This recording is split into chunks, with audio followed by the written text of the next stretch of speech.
Chicken কষা বানাবো। এর জন্য আমি পেঁয়াজ ভালো করে ভেজে নিয়েছি। এর মধ্যে অ্যাড করব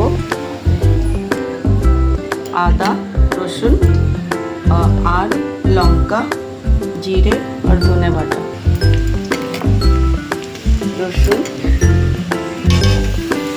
রসুন বাটা,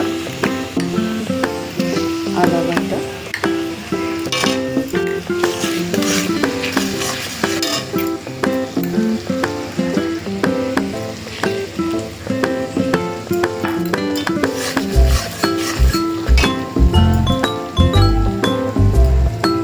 লবণ,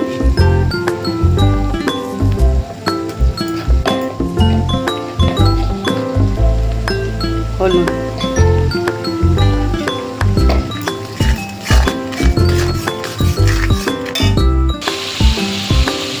এবার চিকেন অ্যাড করব।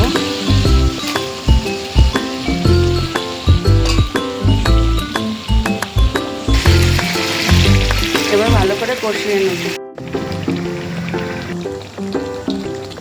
কষানো প্রায় হয়ে গেছে। এবার আমি দুটো টমেটো কেটে এর মধ্যে দিয়ে দেব। ভালো করে কষিয়ে নেব।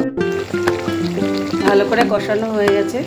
এবার আমি এর মধ্যে গরম জল দিয়ে দেবো। গরম জল ঢেলে দিয়েছি। এবার একটু ঢেকে দিয়ে রেখে দেবো। জল প্রায় শুকিয়ে গেছে। এবার আমি গোটা গরম মশলা বাটা এটার মধ্যে দিয়ে দেবো।